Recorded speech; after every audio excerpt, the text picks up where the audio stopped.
I should have freed up some space, man. I should have freed up some space. Wait till this what you call them get live and active, man.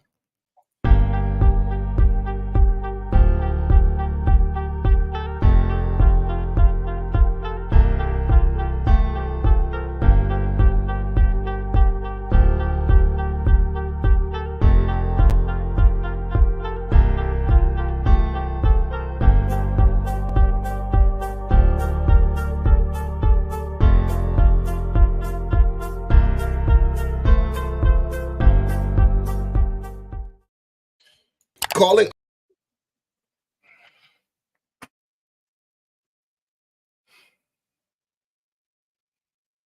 All right, man. We live. All right, I got the notification from everybody. Let's go ahead and get started, man. So hopefully they join us as we get going. I'm gonna go ahead and kick it off. Let's go start off with the introductions. Let's get to going. All right, so peace to the family. My name is Brandon B. Dixon, MLS 1541210. Don't forget to like, follow, and subscribe. I'm at Billionaire Loan also on all social media.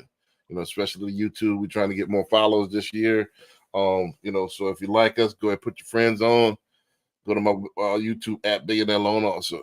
Also, if you want to book me for a consultation or if you're ready to apply for a mortgage, go to my website, www.applywithb.com. Again, I'm ready to now the time right now is to start to get into the mortgage, get into the actual the game, because I think it's supposed to be hitting with cuts for sure in May, but I'm here in March too. So if they hit it in March, man, it's going to be off to the races. Also, I'm a luxury agent as well. So if you want to book me as an agent, you need to lease, buy, list, sell your property, or you want to invest, hit me up, www.brandonbdixon.com. Also, you can hit me up, 832-775-8357. You can call me 24/7 if as long as about business. Also, last but not least, go to my investment club website, www.clcinvestmentclub.com.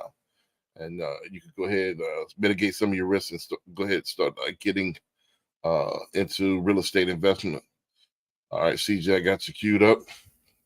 All right, what's up, everybody? CJ, the realtor, broker owner of Greenwood Realty Group in Houston, Texas. Follow me on social media at CJ Sales Texas. That's CJSELLSTX. Let's collab, let's connect on there. Show me some love on that site. The website, GreenwoodRealtyTX.com. If you're a buyer, if you're a seller, if somebody wants to rent, or even if you're an agent, if you want any information about us, you can find it on GreenwoodRealtyTX.com. Of course, we got the YouTube channel at CJ the Realtor, and showing you some of the highlights of some of the luxury items on the market. We have our Lux Tour Home Edition. Go on there, check it out. I have also highlights of local business owners and talking about them and what they offer locally here in the Houston market, and some other news and gems. Go on there, give me a subscribe, a like, and share, all that good stuff. And of course, we give back with our mentorship program, the MansaAcademy.org. It's the website if you're interested in more information about what we do. We have all the information on there, and if you're willing to donate, whether it's time or money, we have it on there. So check out theMansaAcademy.org. Gotcha. Patrick, I got you queued up. Nice. So I'm right on time. Good evening. Patrick Chevalier III. I am a wealth advisor. Our practice is called Chevalier Wealth and Associates. You can see the website there, www.chevalierwealth.com. What we do, our goal is not to be the biggest firm in the state. Our goal is to provide the best outcomes for our clients. You can check out our weekly market updates on YouTube at Chevalier Wealth. Also, I just sent out portfolio themes this week where I'm talking about cat bonds and how they actually offer more risk-adjusted return than stocks or bonds right now. So you definitely want to check that out. If there's anything you need from us, you can definitely reach out, chevalierwealth.com. Also, your social media. There it is, at Chevalier Wealth. You can find us there on YouTube, Instagram, LinkedIn, and Facebook, as well as TikTok. Gotcha.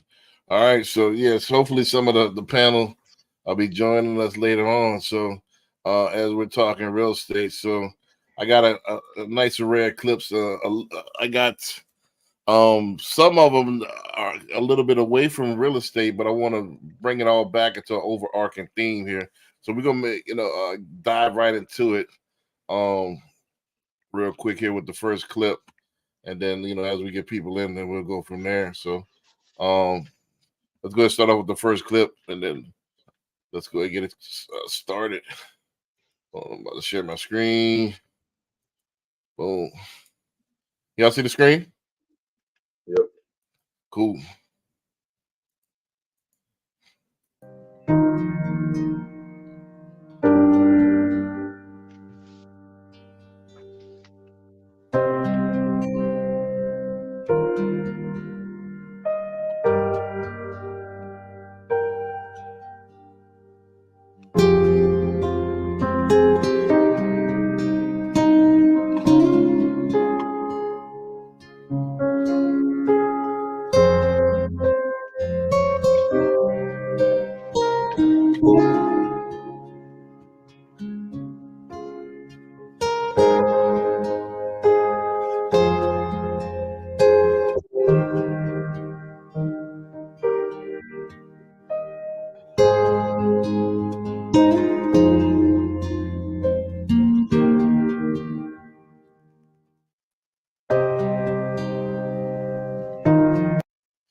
I wanted to see if y'all can see that everything in the background and everything like that was going on, all of like the paintings and stuff, all that, everything that was going on in the background. So, and were you able to read the caption as well? Yeah. Yep. I can keep up. I can keep up with some of them. I don't think I caught them all. It was pretty tiny. Right. Yeah, that's what I'm saying. I'm trying to work on getting these Instagram clips full screen. So I'm gonna try to see if I can download them like before the show or something to that effect. So I'm, in the meantime, I got them in Instagram. So I'll let y'all go ahead and react to it. Or do you want my commentary first? And then y'all huh? We all get to say something. It don't matter. All right. So now I'll give you a little background on this. I don't know. Some kind of way this ran across my feed like 1 or 2 in the morning. I like stuff like this. It kind of puts that brings you back down to reality. A lot of times we get caught up in the day-to-day bustle and we don't realize that we're only here for a moment. And we got to maximize each time that we're here. I mean, each second of each day. Like, it's only a matter of time. What this particular clip was about hope. Like, this guy, if you look at the background, he had the Return of the Jedi, or the first one, Star Wars: The New Hope, in the background with the Jedi. He had the what's the name of that fighter? Not the Millennium Falcon, but the other one, the one that Luke Skywalker was in. But anyway, he had that. He flying it, and it was all about hope. Then, as the adolescent years, he came back. It was was very, very hopeful. They came back while he was middle aged. It's called YLE Fighter. I know. He changed it to TIE Fighter. TIE Fighter. Okay, cool. Yeah, so yeah, I remember the. I'm in Star Wars, but I'm in the Star Trek a little bit more. But so if you look at it, he goes to. Well, he's middle aged now, and he's still hanging in there. He's working a 9 to 5. He's still hanging in there, and then all of a sudden he gets to old age. Now you look in the background, all you see is the Vader. There is no right. you see Darth Vader now, and there is no more Jedi in it. He's just about done at that point. So he lost hope. So what I took from it is like, man, live this, and he realized on his deathbed that it was all just a dream. So live it like a dream. A lot of we take it too serious, man. Live it like go for what you want to do, your purpose, what you want to accomplish here. So think about it. Either way, it's it's A to Z. It's when your time waits for no man. Yeah. So you might as well live out your dreams, do what you got to do to do your purpose. Right. And they're making it even more easier, if that's a word. They're making it easier and easier, should I say, to do this with technology. And that's why I want to get into it about, so I'll let y'all chime in while I load up the next clip. No, I agree. I know you said that people take life too serious. I think people are too scared. Right. Right. They want the comfort of the high-paying job just because it's a high-paying job. But then you get in it, and you either burnt out, you get tired of it, you get bored, and you don't want to do it no more. Right. But then you just, with that job and the money that you made, you created a lifestyle that you're going to maintain. So then what do you do at that point? So I think the message is just go after your dreams off the rip, off the jump, and just keep going after it. And don't settle for just a job. Like people Right. saying, find something that falls within your purpose. Right. I'm looking for the next clip, so go ahead, Patrick. Yeah, my big takeaway from it, I second a lot of what CJ said, but it seems like if you have a dream and a goal, right, that's exactly what it is. It's a dream if there's no action or activity behind it, right? And this video kind of shared, he saw the guy when he was a kid, when he got older, then he was super old. And it's like, man, 40 or 50 years went by and you're still dreaming. I would have told him when he was 30 or 40, hey, you need to go ahead and hang it up, because he didn't do any activity. So for me, my takeaway, I really think about myself, starting my own practice. A lot of people were saying, man, hey, that's risky. Hey, this or that, but I know what my purpose is and I know what I want to do. And so, when I first got started, I had to pull up, from the bootstraps. I was doing $1,000 activities in my practice. And when the office was closed, I was doing $25 activities, right? But I know what my goal and my vision is. And so, you do what you got to do to make those things happen. And so it's really how bad do you want it? And to CJ's point, yeah, you get those golden handcuffs and sometimes you can't get out of them, right? Because you got responsibility. So it's better to start sooner than later. Right. I'm still looking for this clip. Hold on a second. So go ahead. Y'all want to elaborate on that, on the topic at hand as well, about technology. I kind of left that open as well about a lot of people get stuck. I don't know if you noticed though too. He was on a typewriter, during his teenage years, and then he went to computer.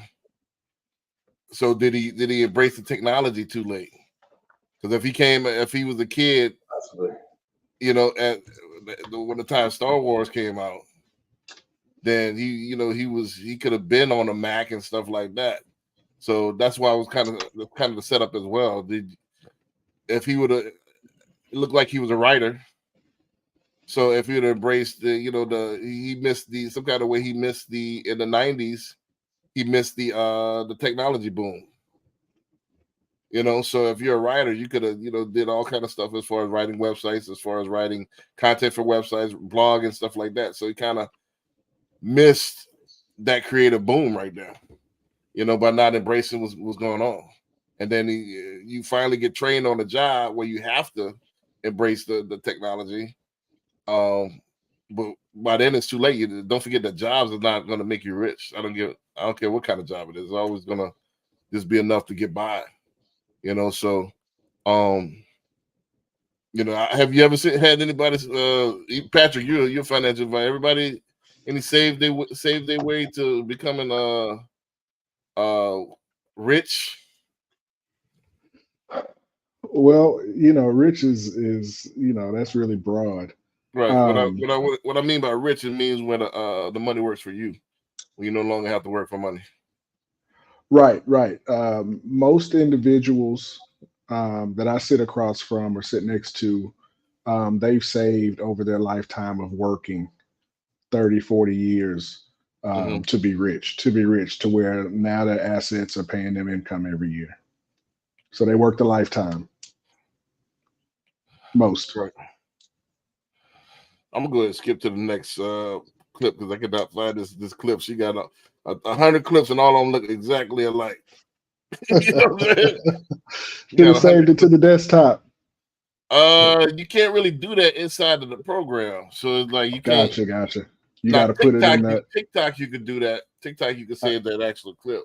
I might I know start. what you mean. When we do webinars, you have to put all your documents in the queue before you even get started. So I know what you're Right, talking about. right, While you're doing that, I'll talk about making your money work for you to generate income. Yeah, most of those folks work, 30 or 40 years, but I think, especially that first clip, the world and the way we go about, generating income is totally different from when I was a kid in the 90s to my kids now. Um, and that technology is a huge factor. I know the title of the show is Technology Moving Too Fast or Am I Moving Too Slow? Um, I think those folks who have been working 30 or 40 years that I sit across from day to day, they had to go get that job, right, in order to reach their American dream, whatever that was. I just don't think it's the case nowadays, right? And then also companies took a little better care of employees, in the 80s and 90s than they do now, in regard to giving them those tools to use so that their income can support them when they do retire. A lot of that's not available anymore unless you work in certain sectors, right? So you definitely got to branch out and do other things and set yourself up to where you can be rich, like you said, and have some income generating assets. right. This is the thing as well. We got to realize as layers because don't forget that there's a couple of ways that you can look at it. Are we like 15? What are you? 18 years away from 60? CJ, so that you got to look at it like Shoot, so 17 now. huh? Man, he called you out. It's 17. 17 years. That's 17 years away from 60. So you got to start looking at it like that, man. It's not. We pushing everything tomorrow, and before you know it, like they say that the debt angel is always on your shoulder. So you never know why keep pushing on tomorrow. Why not get it done today, and that way you can live out your dreams. As far as nobody dreams. I want to answer with the GZDR Forever said in the chat. He said that if they work the city job and has a pension, and at some point, yeah, they can retire and still live comfortable. The goal isn't to become rich necessarily. That you got to decide. No, I don't think nobody dreams to just live comfortable. But then at the same time, yeah, who wants to, work 30, 40 years just to enjoy the money at the end of the life? Right. Well, that's another thing. Who wants to? All right, I'll make ends meet and I penny pinch for 40 years, and then I'm able to live to where I'm not eating out the garbage, but I'm just able to live. Is that the type of, is that what people envision as a youth? Or do you want to, do stuff that's going to shake up the world, or at least have an impact on the world where you could do stuff that's, you have the power and the money and the time to actually do stuff that has meaning to you, so instead of concentrating on just living.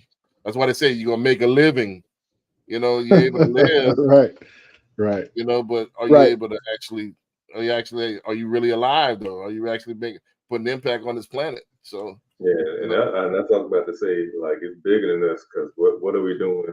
What are we leaving behind? Not just for the planet, shoot, our next generations, our kids and our grandkids, and so on and so forth. So, right, like our job is to set them up for success too. Right. No, he made a good point, and I did mention that certain sectors, but it's not as broad as it used to be in regard to pension. He used the word pension, and B, you hit it right on the nose. Right. Typically, if you're making a certain amount over your working years, the pension, especially from a city, right? I'm real big in the Houston Municipal Employees Pension System. That pension is going to pay you the same or less right, than what you've been earning, the last 5 to 10 years on average. And so, yes, you can retire, and yes, you'll be living, but that's what you'll be doing. You'll be living just the same as when you were working day to day, earning that same amount of money. Right, right. But it comes down to the individual, right? The whole idea, you don't have to be rich necessarily, right, in the way that he's talking about, but you got to be at a point where you're happy and you're content with where you are and whatever dollar amount that's going to be for you. So he hit it on the nose, with the city job and pensions, but pensions are a thing of the past if you look at the broad working environment. Yeah, and just like you said earlier, you want assets to start like paying you. So I would think instead of just saying I want to be rich, the goal would be to have assets to pay the same amount that you spend monthly on expenses. Right. Right. I wanted to. I know I'm skipping around. I had two clips on this particular gentleman's page. I know, and it's gonna kind of seem like I got a gap in what we talk about because I'm kind of skipping around. But I'm gonna play this next clip. And this is leading to something. I want to say something as well. I wanted to kind of play devil's advocate with this particular clip. So I'm gonna go and run this clip. I know it's kind of like, damn, what this got to do with anything? But I'm missing one of the clips that I wanted to kind of ease into this particular situation. So that's why it kind of seemed like I jumped somewhere. But let's go ahead and run it while I got it queued up. I couldn't find the other clip. Let's go ahead and run it. We'll find a way to tie it in. We'll find out. Yeah, we'll tie it in. Might be one of the craziest things I've ever seen at the salvage auction. Over the past couple years, something really interesting's happened in the salvage Tesla market. There's simply not enough people out there willing to buy them and rebuild them at the rate they're wrecked, so they've turned into nothing more than commodity cars. Now, this doesn't apply to Plaids or other high-end models, but a lot of the lower-end ones are getting sold off for essentially scrap value on the battery. Tesla's manufacturing strength and therefore low cost of new parts, along with their unfriendliness towards rebuilt ones, have surely compounded the problem, but regardless, this is something you don't see in the internal combustion engine market. Now, I'm by no means an EV hater. In fact, I daily drive a Tesla, but it does raise the question of what these salvage yards are going to look like 5-10 years from now. Is the market going to sort itself out? Are cars destined to be treated like used iPhones? Let me know what you think. This line of hundreds of destroyed Teslas might. All right, so you'd be like, I know you like, what the hell does got to do with anything? Now, let me kind of preface it because I'm kind of skipping a little bit. I was at the dinner with at a formal dinner, and we were talking about, the discussion was the technologies. We're not ready. The infrastructure is not ready for electric vehicles. Because think about if we have any type of natural disaster. Could you imagine like everybody's EV and then trying to get out of town, go to Houston to Dallas, and you got lined up 45. Everybody lined up 45 trying to charge their car to try to get out of town. Out of the Tesla, yeah. On the Tesla. So we don't have the infrastructure. You have to have EV stations, quick charge stations, 45 all the way up. So every exit, and we're not there yet. So I think as well with this now, what does this have to do with the subject at hand? I think a lot of these, the main people that was advocating for, hey, I'll never go electric. That's why I'm gonna be stubborn. Is the people that, all right, yeah, you might be right. You have a point. We're not there yet, but that doesn't mean to not embrace the technology. You might need to make compromises, and I think a lot of people, especially, I've held, my grandfather. I take my grandfather for example. He refused to learn computers. Just refused. Like, man, this is the future. You're gonna need an email.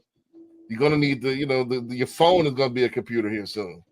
And he passed not wanting to embrace computers, and he passed in like 2020, and it was all computers at that point. So you can't get stuck in your ways to where you don't want to. Yeah, of course, it's not going to be perfected anytime soon, but however, it is coming. Yeah, and you think about like companies that didn't embrace technology, like Blockbuster Video. You know what I mean? Like they had the opportunity, didn't take advantage of it, and ended up going out of business. Right. So that was my business at one point as well. Yeah. So if you're not seeing what's present and up and coming, and kind of looking at the way things are going, just like AI right now. If you're not embracing AI, you're gonna be left behind too. Right. You should already be using that. And then what this clip has to do with everything, I just want to go ahead and read it before Patrick chime in.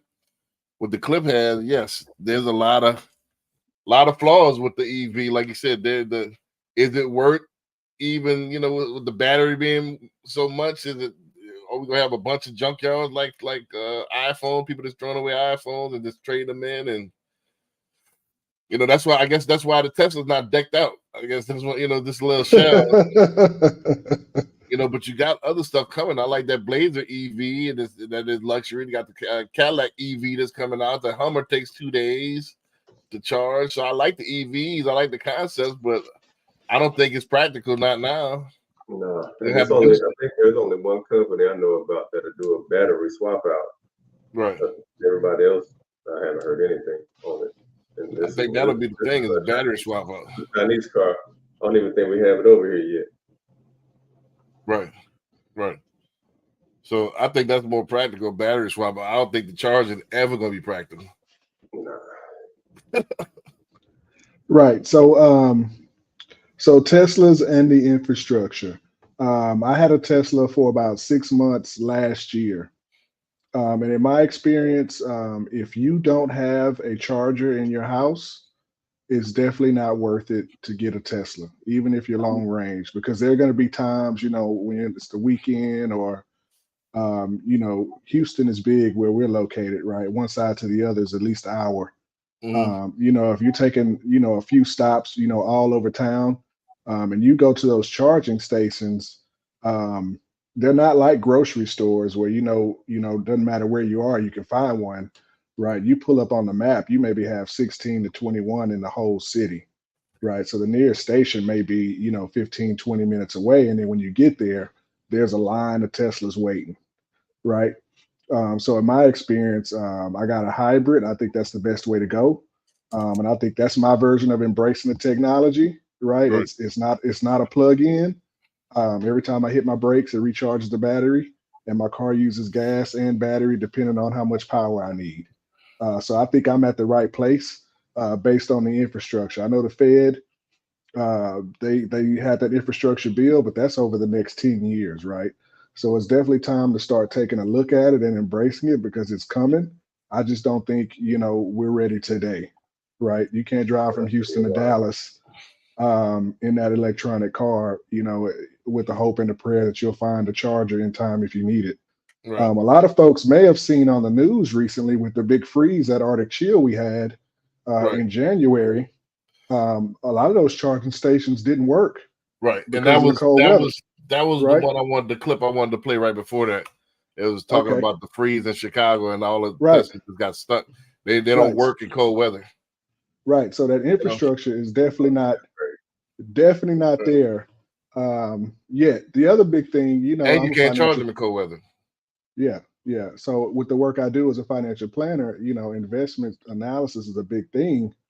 Hertz, the last 6 weeks, they actually have sold off or are selling off a majority of their Tesla models, right?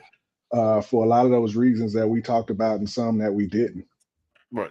So Teslas are actually, at least the smaller ones, are going to you're going to see a price reduction in a lot of cities just because Hertz is flooding the market to sell what they thought would be a good tool to rent out to folks.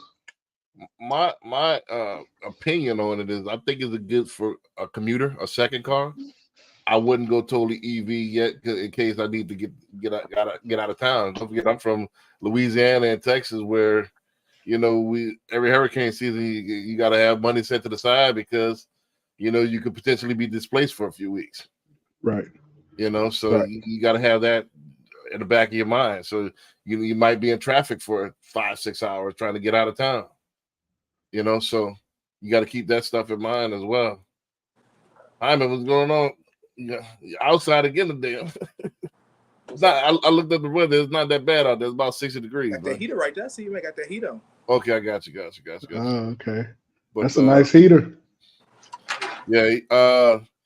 GZD forever said GZDR Forever says, "Do you think the Amish are living a poor life because they don't embrace new tech? What are the tribes in the Amazon missing out on?" I have first. Now, don't take this out of context when I say this. Don't forget that I worked at Gallery Furniture, and I actually ate dinner with an Amish family, and I was out there in Amish country in Ohio for like a week, and they are Amish. They're not the other one, Mennonite or whatever, but they were Amish. But that's cap that they don't embrace technology. You know, they have cell phones. You know, I witnessed this firsthand. Now, this depends. Now, they won't have electricity going through the house, but they'll have it to where in their car, they have cars. Some of them have cars. A lot of them have cars. You know, so it just depends. They kind of pick and choose what technology they want to abide by. So some of them don't have electricity in the house, but they have gas powered like heater and stuff like that. AC. They do have AC, but it's like a gas power. It's crazy. So so all of them are not completely in the sticks. You know, they do some tech, and they all learn business, and a lot of them have websites, and they're filthy rich because they sell furniture and they sell other goods and farming and stuff like that. So as a kid, they learn business, and they learn the modern. This because they don't partake in it. As far as all the modern amenities, they do adapt to it. So they're all business people for the most part. Right. Now, as far as tribes in the Amazon, now that's more philosophical. Are you missing out on anything about technology? We can get into how deep you want to go with it. Is technology natural? Is that the natural progression of things? You know, is it? It just depends. That's a more philosophical conversation, but we want to keep it business, so we want to keep it to people, the professional people. That hey, do I need to speed up, or do I need to embrace technology, or is this moving too fast? Am I doing the right thing by pacing myself? That's the discussions. I don't want to get too philosophical on this, you know. But that's a good. Are they missing out or are they not missing out? That's a topic for another day. Yeah, I think that's a matter of perspective.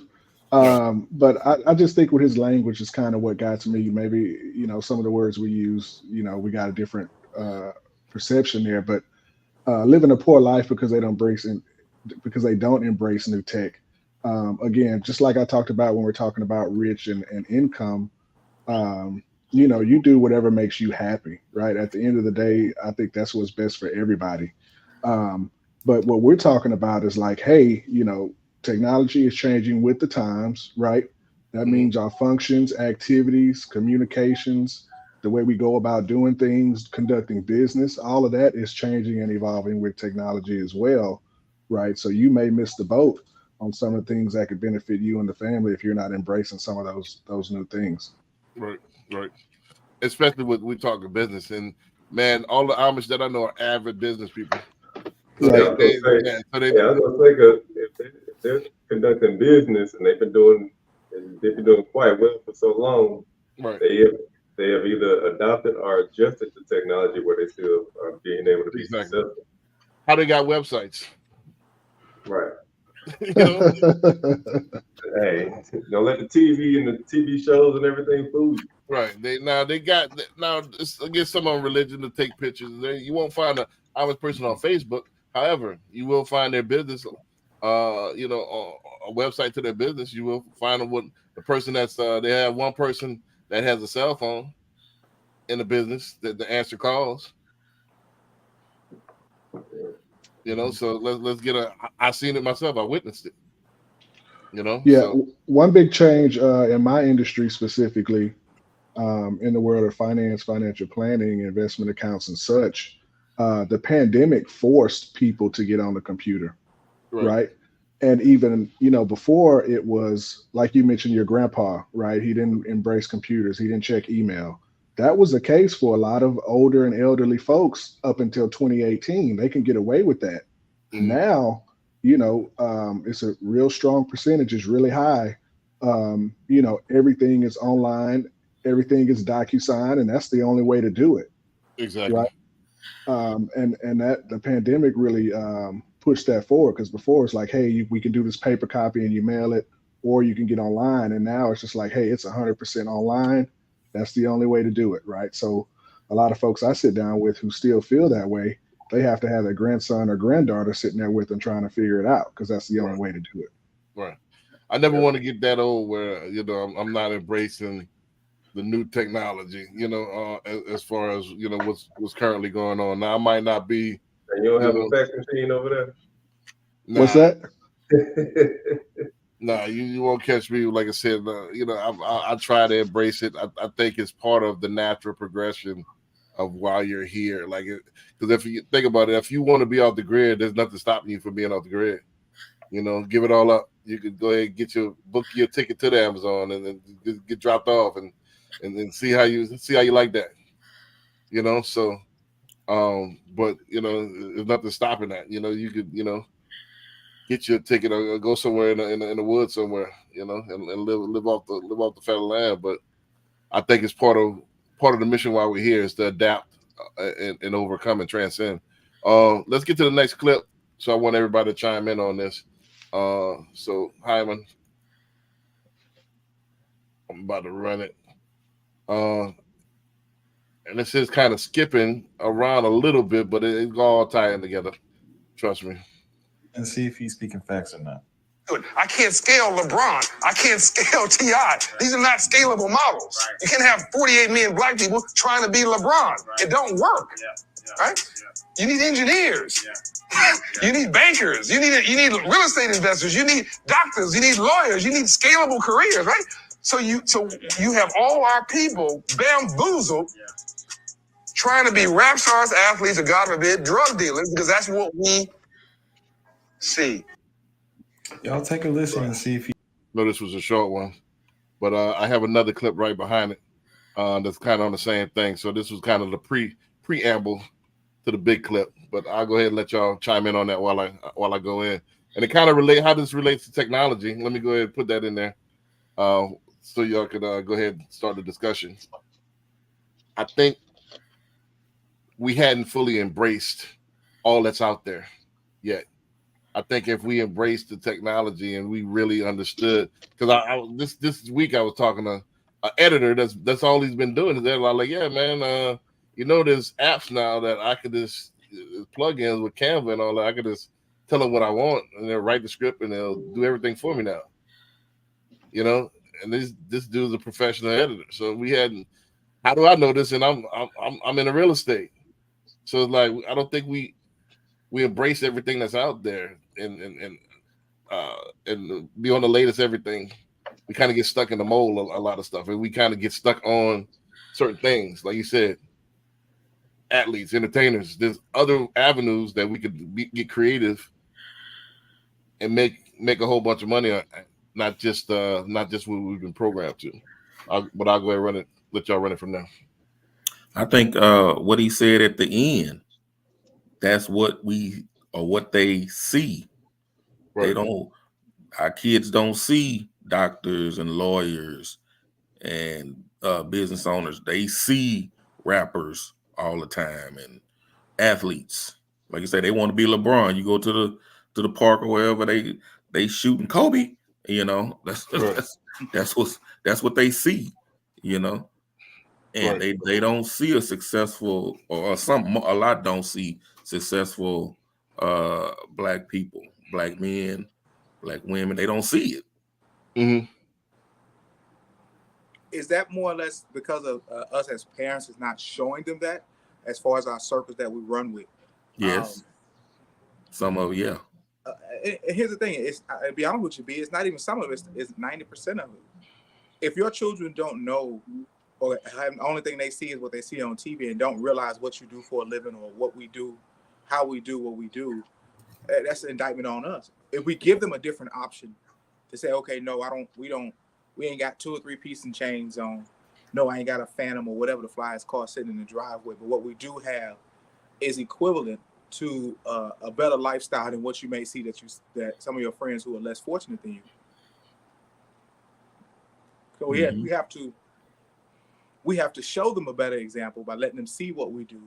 Also, by letting them see the people that we are around, and give them permission that it's okay to talk to them and ask them questions about what we do for a living and how we do it. Mm-hmm. But that just comes down to a decision as us as parents. I think parents get to, first of all, there's no book on parenting, number one. Then secondly, I think we as parents, and I'm guilty of it as well, we kind of want the parenting thing to be on autopilot for the most part. And we kind of let a lot of we think things will happen via osmosis and it's supposed to naturally occur, and nothing naturally occurs. I think if you want it, you got to plan it and strategize on it. And I think we strategize on certain things, but we do a poor job of strategizing as parents, on what the outcomes that we want, because it's tough. Because you got a whole other being. You want this being, you want to guide this being, but this being is a sentient being, so sometimes they rebel. So it's a tough thing. And a lot of people will, and I'm guilty of it myself, when you're dealing with a person, a lot of people will take the good feelings, which is being cool, over being, over being strict. Because it feels better. It feels better to be cool, and especially with us as fathers, it's tough when you don't have that kid in the household. It's tough to really dictate and imprint your stamp, because all right, now you're not even in the household, so how can I make rules? You're not under my covering. So it's even tougher if you're in a non-married household. So it's even tougher. We're doing with the baby mama, baby daddy thing. So I think a lot of stuff is on autopilot, and yeah, if you autopilot, you're gonna see the social media, you're gonna see what you see on TV. There's no guidance. They're gonna see what they see. Mm-hmm. Well, if you have kids where they can see something different, it's tough. I give you example. And my daughter, if she watches, she'll know there's a funny story. So when she was 14, I was like, all right, this is what I'm gonna do now. Instead of just give you all this money, all right, whenever you need something, I'm gonna go ahead and give you a quiz. I'm gonna give you some reading material, then give you a quiz, and then you get all the money that you want. I thought it was a good deal. All right, so there's quizzes. I wanted it, but it's gonna be on our culture, Imhotep, stuff like that. On Mansa Musa. It's gonna be on different pre-colonization history, that type of stuff. So all of a sudden on that side of the family, I was the worst person in the world. Why I got to do something in order for you to help me? And I listen, I'm like, man, I'm just trying to get you to learn some of the stuff that I've been reading, so you learn your history. I have good intention, but it's tough. It's tough to get them to try to get them to what you want to do. And you got to think about the mindset too, especially when we're talking about a lot of us that are in situations where we need to get out of, as far as maybe poverty or in low income areas. Entertainment is the quickest way out the hood outside of slang. Right. So it's like you either learn how to rap, sing, or dribble, throw a ball, something. That's the quickest way out. It takes some time to build a scholar, but when you do that, though, that mindset is totally different too. Right. When it's you not go glamorous. So CJ, when you at the Mansa, do you have people who come in that's from the hood that shows a different perspective, or just cats who just grew up in the suburbs? No, like we actually partnered and did some work over at Nikki Leland over in Fifth Ward. Huh? Yeah, you super low. I said we did some work at Nikki Leland over in Fifth Ward. But do you have some people who come from the hood who has a success story to help them understand that? Yeah. Because kids still want to see it. The reason why I think kids can associate with the rappers, the athletes, because they come from an impoverished area or an impoverished neighborhood. They had no choice, so they can relate to the fact that they came from something to get to nothing, to come from nothing to get to something. But they have never seen somebody like me who come from the same streets that they come out of and say, well, look, I'm from Fifth Ward too. I know what it's like to eat school. I know what it's like to have food stamps. I know what it's like to eat free lunch every day. I know what it's like not to have enough money to start your jeans. I know what that's like. But there's a better place other than what you're thinking. Right. Yeah, sure. I think we had that. We had that as a kid. We had that as a kid, but it you know, but it still doesn't stop the glamour of the rapper. I still want to be a rapper, and that's the most. I still want to be an athlete. Yeah, that's not true. That's not unnormal that they still want to be those things. But the reality of seeing something every day, that does eventually seep in. Right, and then those are sources of entertainment too, right? Go ahead, bro. No, that was all I had. It's those are sources of entertainment too, right? So when people are sitting down and trying to enjoy themselves, they're watching sports or looking at music videos or listening to music and stuff like that. So that's definitely why those things stand out. True. Yep. And as far as B, you into teaching the baby some pre-colonial history. I think it needs to be a little bit more digestible at that time. You know, just a little fun fact here and there, versus associating it with a little pocket change. They always gonna rebel that way. Yeah, it's too late now. She grown anyway. Well, luckily, did she ever pick up pre-colonial information? Yeah, luckily she went to HBCU, and as the peer pressure from it hit that she graduated in 2020, so it was that little era right there where it was the woke era. So this the peer pressure of her peers writing paperwork on all that stuff and joining the conversation. All right, now you see what Daddy was talking about and all that stuff. So she even texted me, hey, what do you think about this subject, this subject, this subject? You know, so now she kind of see what I was saying preteen. I hope you didn't throw it in the face. I was trying to tell you that when you was young. You know, did. You know, I'm just ecstatic she into something other than what they give them. But my point is, it's hard to put your stamp. It's hard to put what you want in their head. Especially when you're not there. The only way you could do it is through example. You know, so you can't really verbally say, hey, you need to do this, you need to do this. Then they're gonna rebel against you. They just need to see it. And then later on in life, they might appreciate it. That's all you can hope for. Again, there's no book on this. I don't know. That's one thing that's one of my top 3 goals every year is to be a better parent. Because that's one thing that's one of the things I'm not good at. You know, because I didn't see it. There's no guidance. I'm winging it. But you know, back in the day with our parents is do as I say, not as I do. So it right. To do it because I told you to. And you know what? That also ties, like what you just said, that ties back to the technology. Because when I was growing up, I didn't have a phone to look at this all the time. Right. You know, I could only hear songs on the radio, and my mom wouldn't let me listen to the radio all the time. Right. And that's one of the things I wanted to get into as well. Like, man, they got it everywhere. Even a cassette tape, hold down and record with. Yeah. I don't know about that. Right. About that. Right. So another thing is you got to realize I'm glad Barry mentioned that was the second leg of this video that I want to kind of get into before I get to the next clip.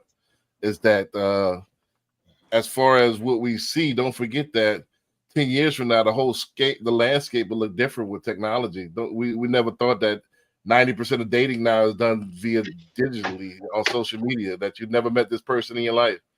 You know, that was blasphemy 20 years ago. You was a weirdo 20 years ago. Well, now 30 years. Damn, I'm getting up there. 30 years ago. 30 years ago, that was blasphemy. You know, but now it's a normal thing. Just like, you know, you never thought you could make $1 million off the phone. You know, we never thought we could make people that work from home was usually CNAs and stuff like that, or authors or writers. You know, everybody works from home. Say it again. This kid's making millions winning Fortnite tournaments. Yeah, you got people, there's gamers that's making millions. So you got to look at as far as what the future will be 10 years from now. You know, you got to look at it from that lens. You can't look at it from what's going on right now. You got to look at it 10 years ahead of time. Yep. You know, and that was, I tell this story all the time. The only reason y'all seeing me right now is because I didn't have that foresight. I should have been, I had the chance to invest in Netflix in 2005. Man. You know, I had the chance and I couldn't see it. I couldn't foresee it. They came to my boot. Long story short, I didn't understand streaming. Because don't forget, YouTube just kicked off in 2005, 2006. So YouTube used to be buffer for 30 seconds, play 10 seconds of the clip. Buffer, play 10 seconds. I'm like, man, who's gonna watch a whole movie like this? You're gonna have to chop it up into little clips, little 30-second clips, and that's not enjoyable. You know what I mean? And I don't know if you know before, like Netflix used to be send a DVD. Well, yeah, like Redbox. Yeah, go online. Yeah, you get it in the mail. We'll mail it to you. You watch it, then mail it back. Yep. I'm like, man, this ain't gonna go. This not going nowhere. You know, it takes too long. You know, I thought it was more of a rival for the video because I had the video store, so I thought it was more of a rival. You trying to put the video stores out of business? You're like, nah, man, streaming, man, streaming's gonna put you out of business. And this was, and lo and behold, 3 years later, put me out of business. 3 years later, you know. Hey, so I still got a book of CDs over here.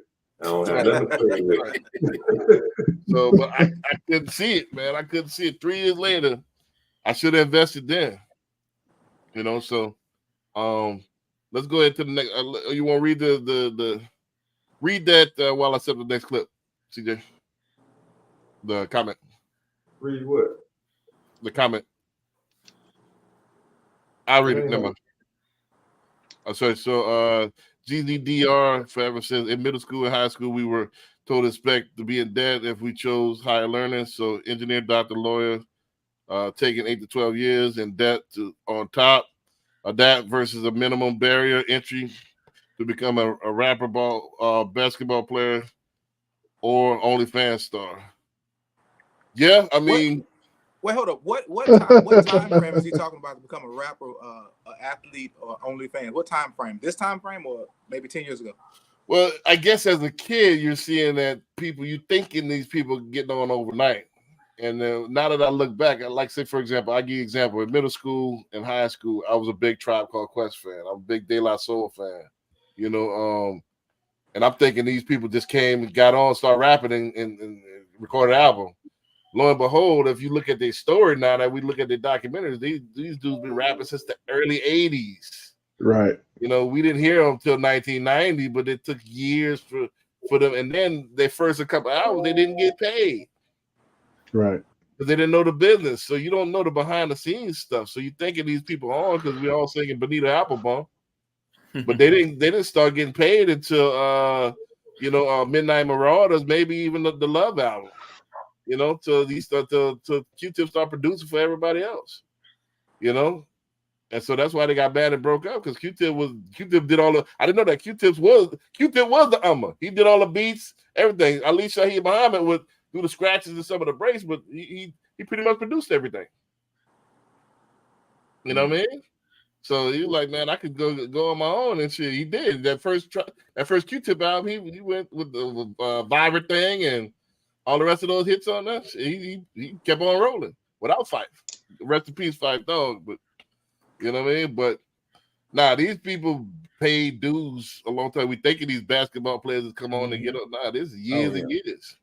And most kids, a lot of kids think that they gonna be they good in middle school or whatever, and they gonna be the next Jordan. Right. And it's like 32 teams and 17 players on each team. Right. Yeah. That's what I'm saying. There's an old video, I think it's Dr. Kwanzaa Kunjufu, I think, and he was talking about how, how it looks when you're trying to play ball, and it's like 1 in a million kids that play junior high, then there's 1 in 400,000 play high school, and it just keeps dwindling down.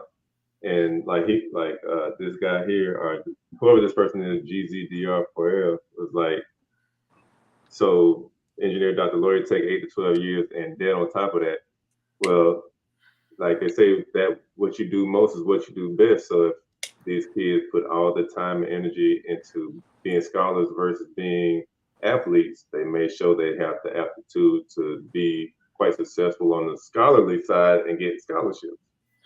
So you don't necessarily have to pay for school if you show that you have the ability to excel in school versus Right.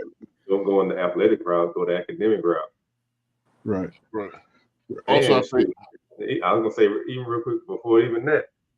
Now, like we were talking about before, a lot of these companies aren't even requiring college degrees for a lot of jobs. So right.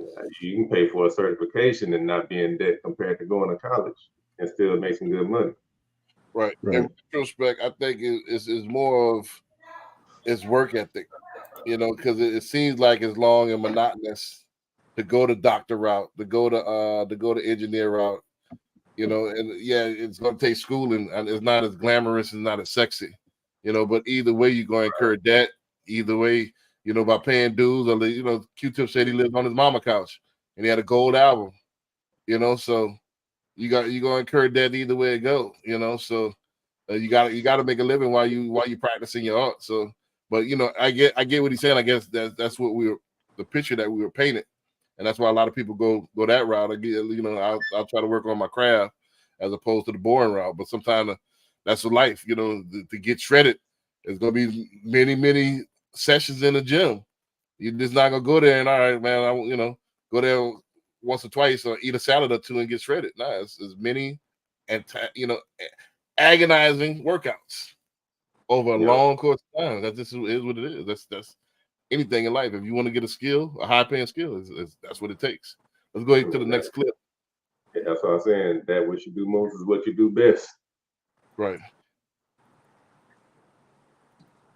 Because the banks are going to call notes. I know some large firms who are putting together large amounts of cash to buy a combination of that real estate from banks. So it's coming. It's going to hit you harder than you think, especially those of you that lived on a coast and you moved in from California to Idaho, California to Texas, Seattle to Texas, New York to Florida, wherever you've moved, and you overbought because you were desperate in 2021 to get out of those coastal states and get inland. And you are the people we're talking about. I know personally because we've sold to a lot of you, right? We were selling houses at $300,000 and $400,000, and by the end of that great run, we were selling houses for $500,000-$600,000. They're back down to $300,000-$400,000 where they belong, and now you got an overpriced mortgage. So a lot of that's going to be expensive foreclosures, but it's coming. So pay attention. There's a huge foreclosure market coming because the banks are going to call notes. I know some large.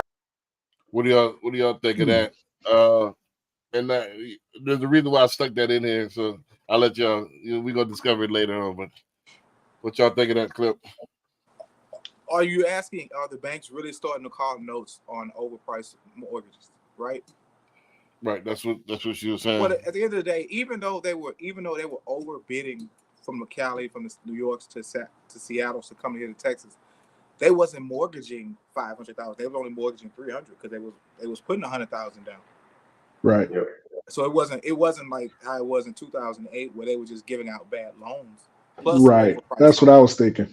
You know what I mean? Right. So those transactions, all it did was just made it a little more difficult for the appraisal community, for us as realtors, to really understand what homes truly are valued at, to where you can't really use a house that sold in 21 or 22 or the back half of 21 to say this is what this house is worth because it was so inflated.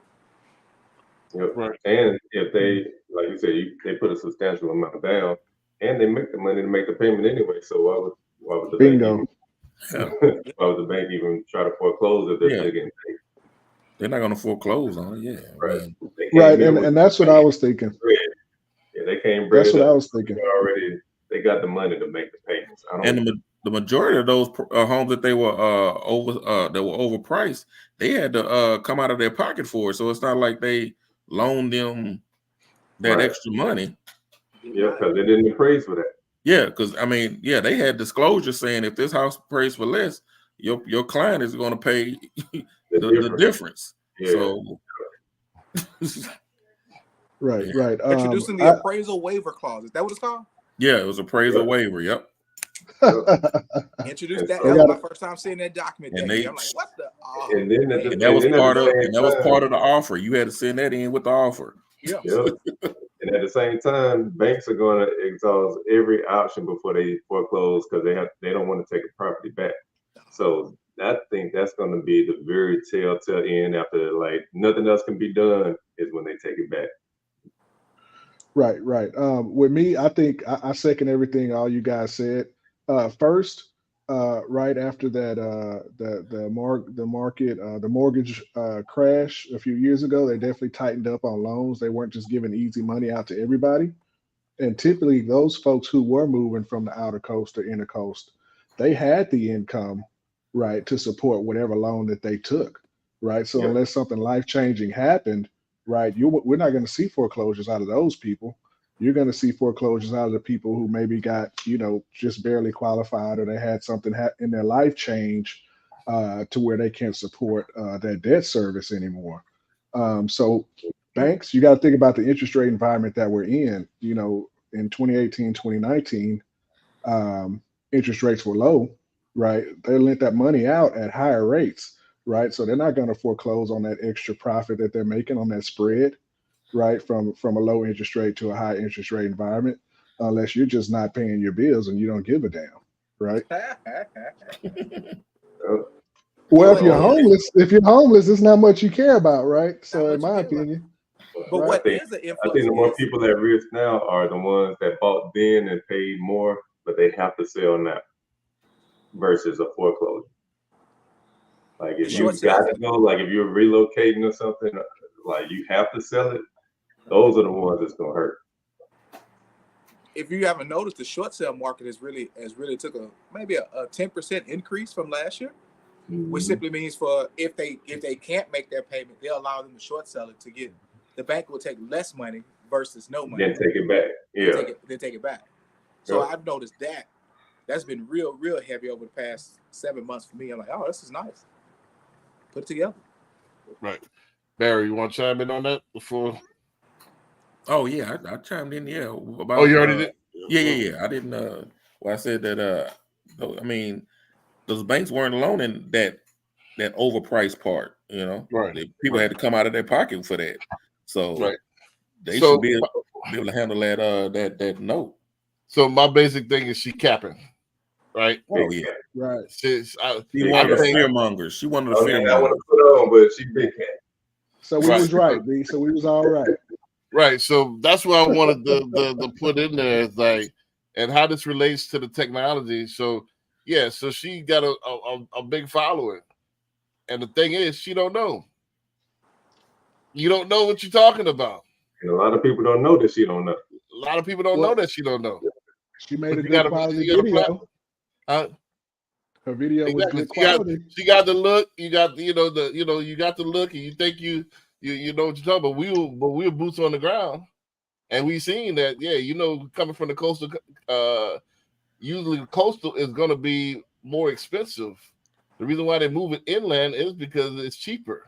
Mhm. And the people going to take that equity that they got. Like I seen the whole thing when people move from San Francisco. When you got a $2 million house and you come down here and it's $500,000, they either pay for it cash or pay. I've helped. They put 50 to 65% down. They ain't no foreclosing on those type of properties.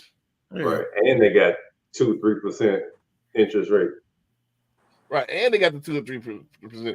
So she don't know what she's talking about.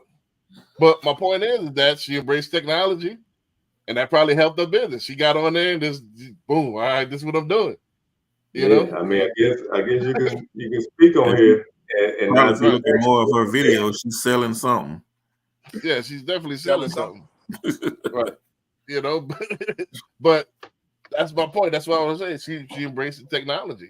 So even I see a lot of these gurus. All of a sudden, they gurus, and they, and I say this all the time on TikTok. Let's check their numbers. When you check their numbers, they brokies. Let's check the numbers. A lot of them they get online, they look a certain way and stuff like that. But when you check their real numbers, they're not putting the numbers up like that. You know, When you say the numbers, like as far as the views and the subscribers and the no, I'm talking about in the real pocket numbers. Like, you know, don't As far forget as real. what they do and where they're getting their information from, and realtors, we can see all numbers. I know a lot of. how do you know? The excuse, yeah, I do a lot of off market, yeah, but off market or on market, you gonna the numbers gonna show. It won't show off. Yeah, but you still gonna have some. If I'm doing a whole bunch of, if I'm tearing it up off market, you gonna still have by default. You still gonna have some on market as well. That's a tough. I don't. You can't tell me that I do exclusively off market stuff. Knock it off. That's a tough one, B. Knock it off. You just by default by you helping people, you're gonna help little sister with her first time home because you helped the investor with his property. She gonna give you auntie. Oh yeah, so that's two. You can't tell me you're gonna be blank on this side and you do all. Knock it off. But the issue with that is that because they have not come up with a system to where you can see every off-market transaction that takes place. Other than title companies have that system, which they don't really sell to everyday folks. Right. But to say that because by nature you're going to get one or two one-offs, yes, you will get one or two one-offs, but it's not enough to say that they're not doing what they say they're not doing. I can use myself for example. So I have I think I did like 5 on-market deals, but I've done 10 off. But if you go look at the numbers, you're gonna be like, you only closed 5 deals. Period. Right, but you're not trying to be a guru, a self-proclaimed guru, make $1 million. That's my point. Is that time with that? Like, if we was to go and you got the Hyman Lemons page and it say, hey, I can make you make me $100,000. I can make you $100,000 in your first 3 months of real estate. I'm gonna call Cap. That's very true. No, I can help you get in about a year and a half. But my point is, a lot of these self-proclaimed are just that, self-proclaimed. They don't have the numbers to back it. And when I hear somebody like that, one of the first things I do is Google them. Right. Oh, yeah, I'm like, well, who are you and what, and they make it like I've been doing this for 30 years, and then you look and like ain't nobody heard of you. Exactly. You have no. Now, this is real. Patrick and I talk about this all the time. If you don't have a social media presence, you don't have a digital presence, you don't have the numbers to back it. Where are you making this money at? It's just especially in our game with real estate, nobody's heard of you. It's very suspicious. I would think to the latter as opposed to be all right. I could be stealth and make this type of money where I could coach. Mm-hmm. Somebody has heard of you. Somebody even in our industry, Hyman. How many emails you get from these gurus that want to sell you leads and stuff like that? And it's like, I ain't never heard of you before. Who are you? I got it guaranteed. I can get. Man, I probably get 5 or 6 a day. They even called your boy out. I don't call. I go to Google.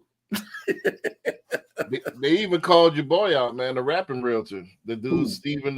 What's his name? Steven Diaz or something like that. He out of the Bay Area. The one that does he does the song. He redoes them as redoes. So they called him out. They looked at it. He's only had like one lease and like one sale.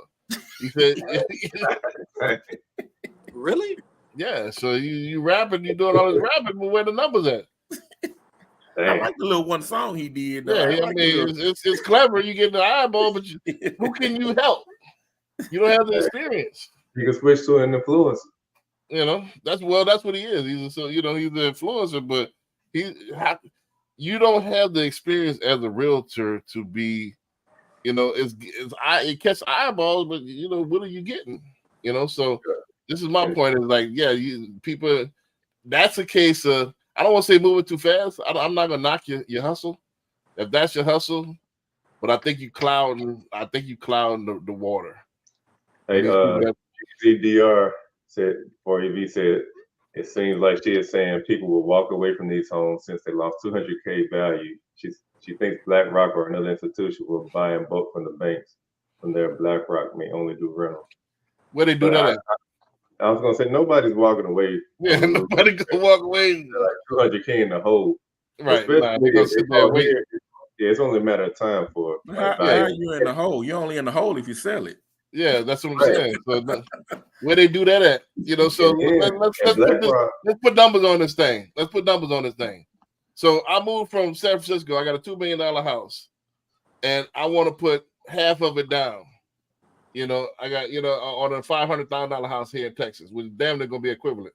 Gonna look damn near the same. You know, so I'm gonna put $250,000 down. I'm gonna cash it out, put $250,000 down.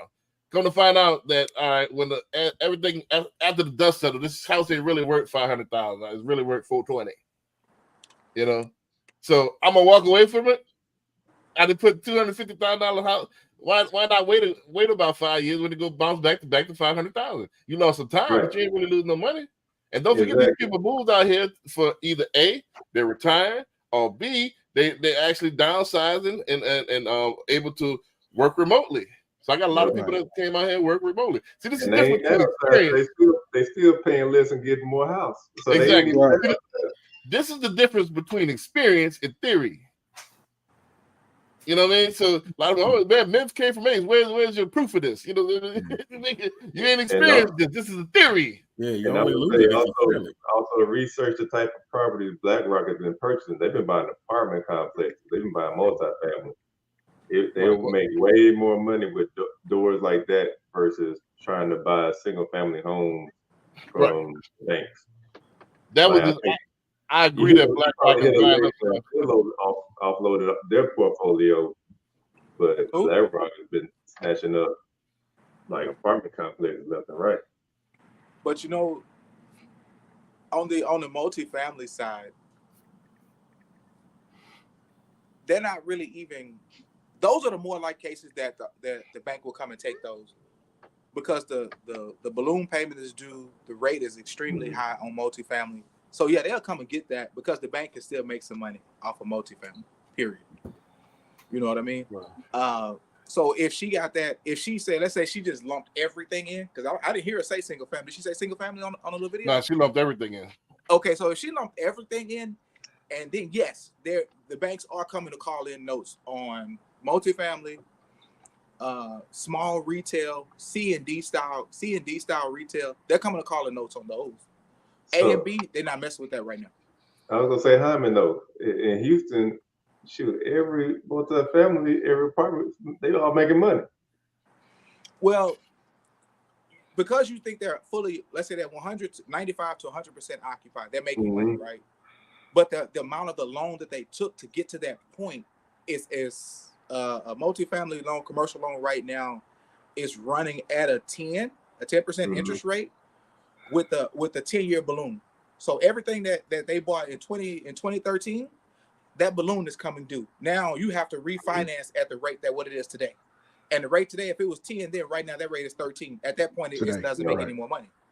Right. That is the issue that's really going on in the multifamily sector. If you notice, when you see all those new apartments go up, they're the figures like, well, what's use me buying something old when I can take the same money and buy something new, start my 10-year clock, and then hopefully in 2033, things will be a little bit better. I can refinance this balloon note, because I think B can tell you this: lenders are not letting their money sit in millions and millions of dollars with multifamily anything that long, because they can keep making money the more and more they lend it out, right, B? Well, most of them doing the IOs, right, with the balloon. Yeah, they're doing interest only. But even at an interest only, a lender still wants that money to constantly keep turning over. Right. They don't want it to sit. If they give me 10 million, they can come and give you 5 and 5 and still make twice as much they are paying them on their 10. Right. So those notes are coming due. And you're not factoring in, like, they're not keeping the rent rates the same. They're going up on those too. But the thing about it, a C and D property, you can't charge the same as an A and B. Yeah. Right? Even with the increase, it might be out of there. 3 to 5%. C and D's might be out of there. You out of there. So you'll start seeing those pop up more for sale.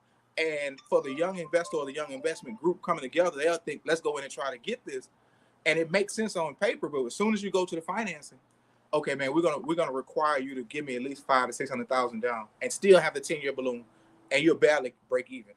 Yeah. That's why I tell you they would rather take that same money and go build these little small apartment complexes. If y'all notice, out here on the north side where I'm at, off of 2920, they have built 5 apartment complexes, and none of them are over, I think, over 100 doors. They're rated like 50 to 75, 3 stories, 5 buildings. These little micro apartment complexes, because they're not as expensive to do the big ones, but it's easier to maintain.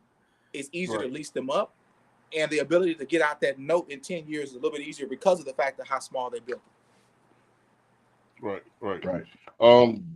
No, you made a really good point. With me, before you dive into that, B, the interest rate environment, you hit it on the nose, right? Anybody that's keeping up with that knows we're going to be higher for longer, Hyman. So I think you hit it right on the money. And rates probably won't start going down until another, 5, 8, 10 years from now. So I think what he said is right on the money. Right. Now On these that, rates are not the same for single family. So if anybody like mine, this high, it's not the same. But based on what she's saying, she just threw it all together just to get us to click and say, "Oh man, it's going to foreclosure. Let me go get the foreclosure list. Let me go buy the foreclosure list. Oh, let me go to the foreclosure auction. Oh, let me get this." All these little things that they sell to us to help us make us get out there. Yeah, GZDR Forever Rebuttal said no. Let's say you agree to buy a house at $1 million, put down $250K. The housing market crashes, the house is appraised for $400K. You still owe the balance on that $1 million unless you walk away. That's what block, but that doesn't happen. Usually, what she describes as people coming from coastal cities and moving inland. Yeah, so usually those are a lot cheaper, and most people don't go from $1 million to $1 million. I give you an example. I spoke with I was trying to I contact you about that couple that was moving from California. They went from what's the spec on there? They went from like 1.5, and they were looking in Austin for about $700,000, about half the price. But don't forget, you're gonna get more house. You're gonna get more house for cheaper. Mm-hmm. So why so that $1 million house, and that doesn't really apply. Most of them got half. Even if they do, let's say they went from a $2 million house. Let's play that game. $2 million house, and then they put $250,000 down. Let's go to that scenario. Let's say they cashed in $2 million house, and they only will put $250,000 down. Right? Cool. When it's not going to be where it loses $600,000 of value. That's fantasy land. Right. Hell no. Yeah, you're not going to lose $600,000 of value and then in the price for $400K. That doesn't happen. You might lose. It might wiggle 3%. It might. So you possibly looking at $50,000-$60,000, but there's no way you're going to lose $600,000 in the appraisal. It doesn't happen. That's fantasy land. Well, if this person that keeps mentioning that million with 250, he has to be talking about what happened down there in Florida. Remember Foreclosure Alley? That happened, but that was so much of an anomaly, Doc. That's all it is. Yeah, and we don't see any signs of a housing market crash. Right. That just doesn't happen normally. It's more of all right, I overpaid. Let's say I did overpay $1 million for this house, and I put $100,000 more than I shouldn't, but that's about it. You're not gonna be upside down. Even if I put $250,000 into it, and it really was supposed to be $900,000, I paid $1 million. I'm still $150,000 up. Right, and I think that's what he's referring to in his comment is being upside down on that mortgage. Yeah, and walking away from it. Right. I mean, but it's not. Yeah, you're not going to be upside down because you had to pay that money up front. Yeah. Right. Yeah, and then don't forget that out of pocket. Don't forget that on the coast, the loan limits are higher. So then in the inland, so I give you an example, like in high price counties, you're looking over $1 million for conventional loan in California. But in Texas, it's $766,000.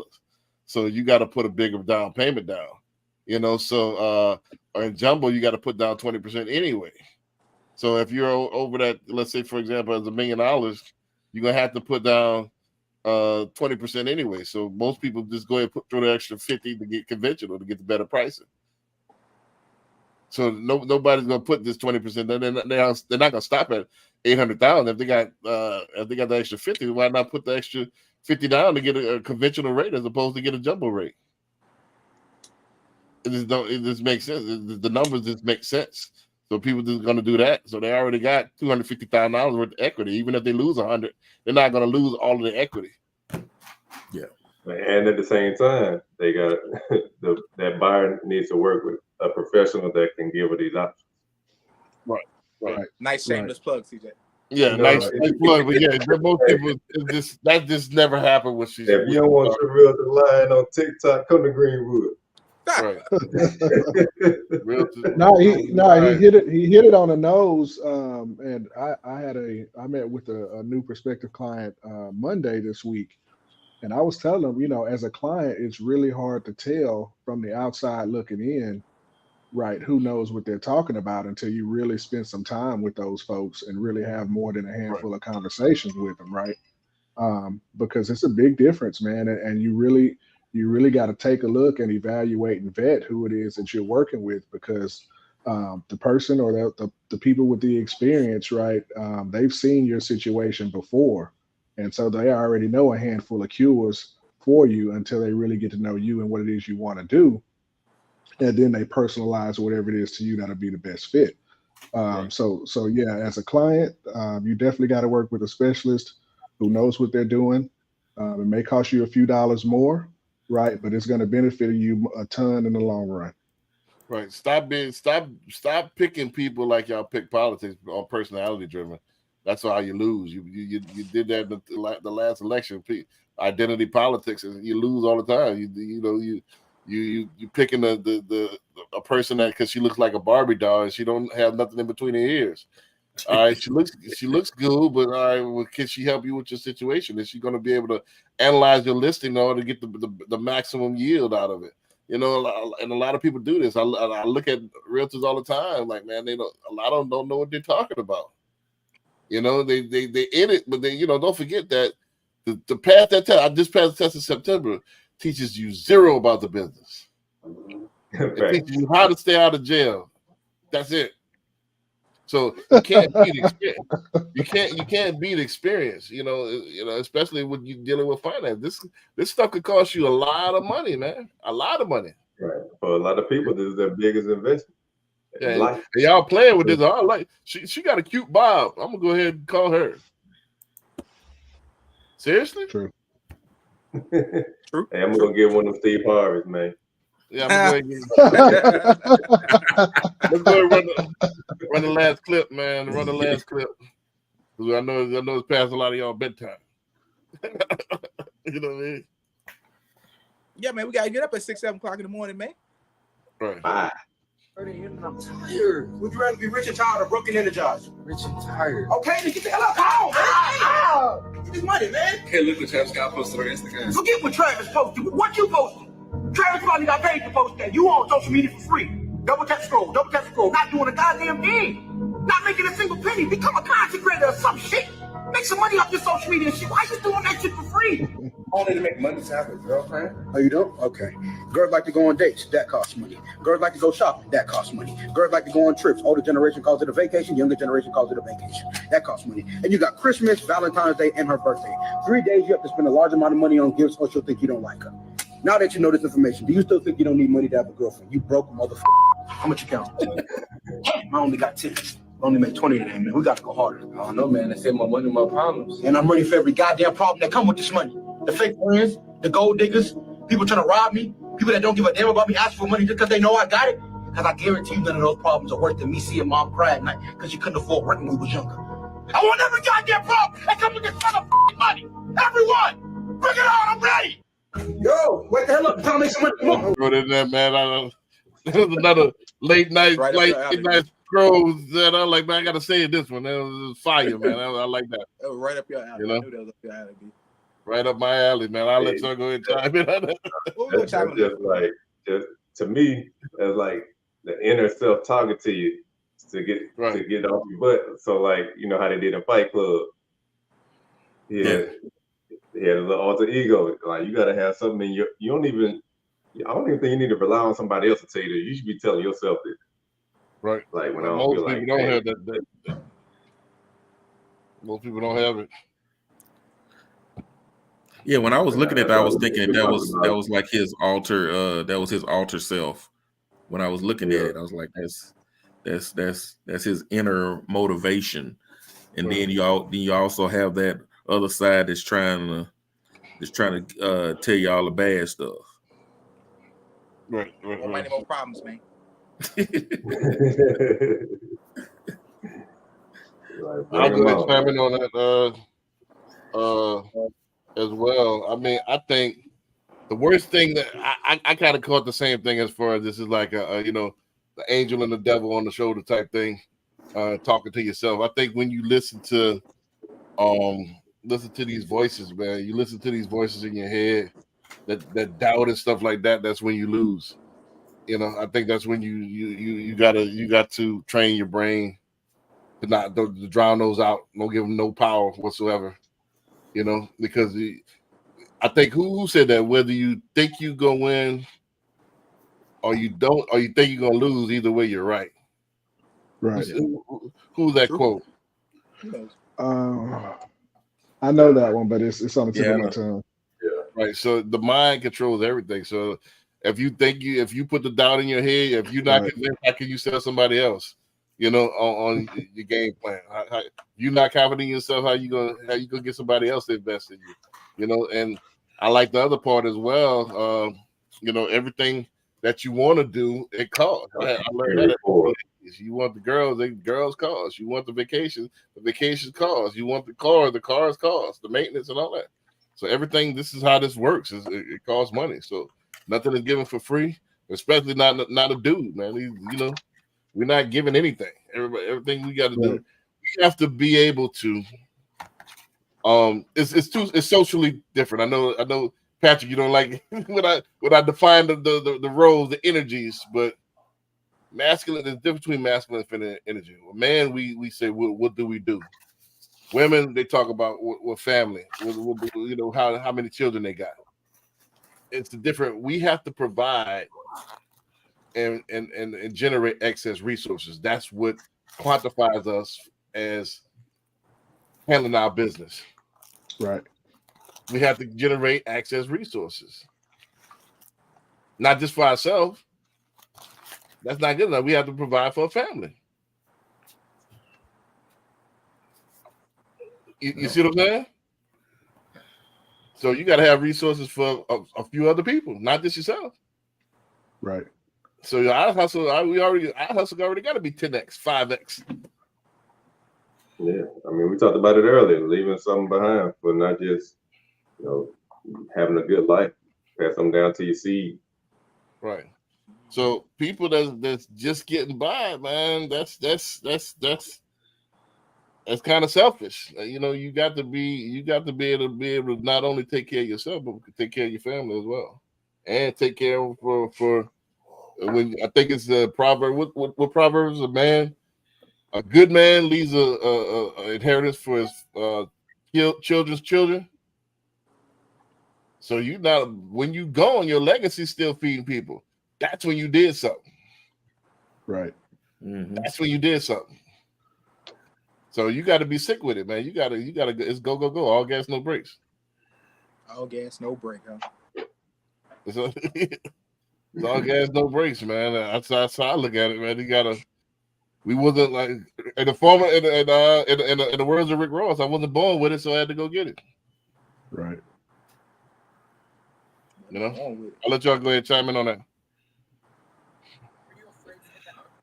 Right before we. The only thing that was interesting to me was about the fact that while you're on social media, you just clicking and posting and being broke when you can get paid to do it. That was pretty solid. Right. That was a solid statement. Right. I like that comment. I like that one a lot. You know what I'm saying? I like that Don't one be a on it lot. all day and be broke. If you're gonna be on it all day, make some money off of it. I mean, we he say, hey, don't show me what Johnny posted, man. What you post. What you post. Right? You know what I'm saying? Right. Like, that was solid. That was solid. Yeah. Everything else is that. We about to do the biggest average Joe holiday is coming up Sunday. We about to watch a bunch of billionaires live out their dreams, and we're gonna sit there and watch eat finger food and watch them get rich. Right. So I took a few notes on the video. The first one I wrote, I was thinking about money, and the way he was talking to himself or the other guy. It makes life easier because it solves a lot of problems, right? There's a lot of problems that you can throw money at and fix, right? And the guy, he was saying, hey, you want to do this, you want to go on dates, you want to do this, you want to do that, all that costs money, right? And so, if you're out there making money, then you can do all those things. And if you can't, right? Or if you're not, you can't, right? Like you said, hey, women don't want to date a broke dude, right? She may play with you for a little while, but she's not going to stick around, So it definitely makes life easier and it solves a lot of problems. The other big takeaway was it gives you motivation to take action, right? I don't know what those guys were getting up to go do to make money, right? But, they wasn't laying in the bed. He was actually getting out there and making things happen, which leads me to the next point, is that it forces you to elevate your personal growth, right? Because you're going out there doing those activities that generate income. Right. It forces you to develop yourself so you can keep on attacking whatever those financial goals are that you have for yourself, right? Because if you're making this much money and you're doing this little activity, you're doing other elevated activities where you have to elevate yourself and your game and what it is that you're coming with to make those bigger amounts of dollars. So, it doesn't just solve those little problems like you talked about in those activities you want to do. It forces you into personal growth, right? In order for you to reach those big goals. And then the last thing I put was, the money can't define you, right? Or who you are as a person. Yeah, it makes life easy. You're able to do things that other people can't do who don't have that type of income, but you still have to keep your ethics, right? I know quite a few people, throughout my life to where chasing that dollar made them change, from them doing right from wrong, right? Right. And so you can't let reaching your financial goals, destroy your ethics and deteriorate your ethics and who it is that you were raised to be or to be. I still might start an OnlyFans page doing hand modeling or something. Right. so those were my big four takeaways. But I really like the video because he hit on a lot of key points. You just got to get up and go out and make something of yourself, whatever it is. Right. I want to really quickly, because I know we run out of time. I want to really touch on the personal growth aspect of it. Get some. Yeah, we talked about earlier that how a man is defined by what he does, and what he does for a living, and in turn what he does for the community and what he does for this world. That's what defines a man. And then while you practicing your craft, that actually enhances you. We talked about use only people with experience. So as you get more and more money, you get able to help more and more people. You get more and more. You get better and better at what you do. Which you're able to leave a better impact on the world. See, it all feeds one another, so it's able to help you on your journey as well. It's just not, all right, I'm gonna spend because I want to get rich so I can drive a Ferrari. Nah, I want to get rich so I can help. The richer you get, the more you become a servant. Right. The more you climb up, the more you serve. Right, and we talk about we want to do things for our community. It's you're a whole lot more effective when you got money to do it with. Exactly. Yeah, you can't help nobody if you broke. Right, you're either gonna buy the block or you spend some money lobbying, getting some of these policies in our favor. But you gotta have money to do it, to make those moves. Right, and then it's a mental thing as well, because if you're Hyman talked about a few months ago, it gets dark. Yeah, because if you're in survival, that reptilian brain comes out, fight or flight. And you're not able to develop that frontal lobe, where you're able to think and get creative and get into the technology and able to learn something new about technology because you're in survival mode. Right. So it all relates. It all relates. So you got to outdo yourself, man. I heard Gilly the Kid. I'm gonna say this and I'm gonna read the comment, then we can get out of here. I heard Gilly the Kid say, man, how you think your girl gonna want you? You leaving dents on our couch.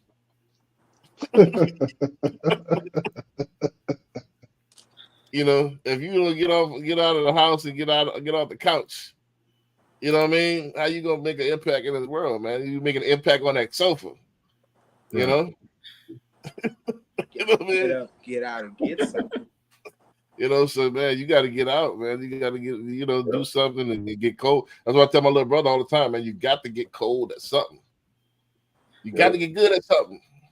But not just that. Like Kevin Simon was saying, you got to find a high income producing skill. You just can't be good at anything. And like nowadays, they make 5 years in the future, you got to, whatever you're doing now, you better make sure it's still relevant later. Well, even nowadays, they made it so everybody could get rich, but you got to be good at what you do. Some people even faking. Look at the people faking that they're good. Be good at faking. Hey, there's an old saying: "Fake it till you make it." Fake it till you make it. If you're good, get good at something. You know, you got to buckle down and do something. You got to do something and get good at something. Either that or you're gonna get pillar to post. And that's what Jesus said, man. The Jesus said, man, you lip professors can't feed your own seeds, man. The people, and I think that's in the Bible as well. Like, if with sloth comes leaky roofs.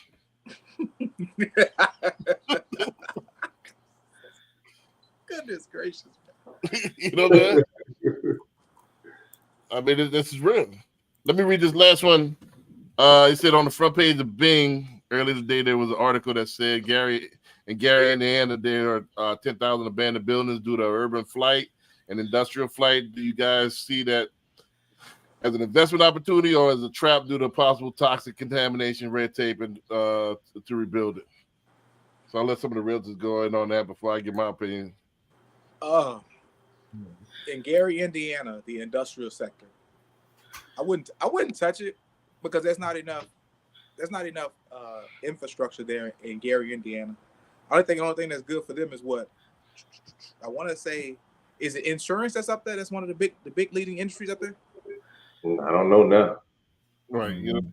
There's a lot of big firms out that way. I travel to Minnesota quite a bit now, so in and around there's some corporate offices, yeah.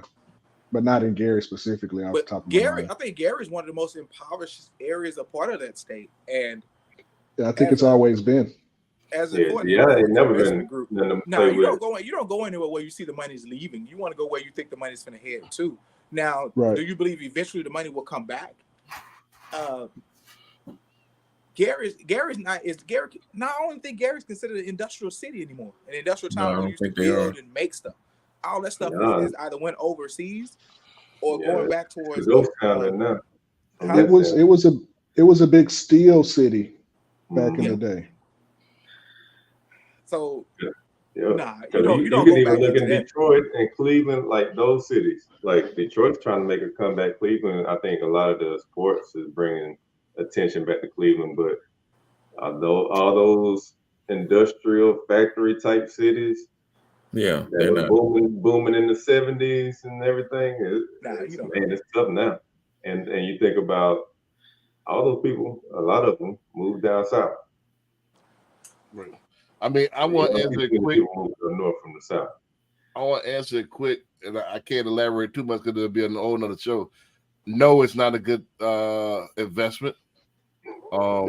You might want to pay attention to what's going on with the open border. You might want to pay attention.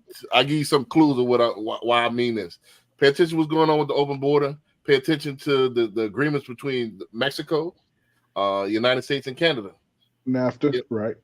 Right. So pay attention. There's a reason why they're letting people in on the border. There's a reason why GM moved from Detroit to Mexico. There's a reason why they did this to this particular towns, and they enrich certain towns and they impoverish the other towns. So why would I invest in? I would say the best investment is now global. Get away from the United States. Invest in Africa.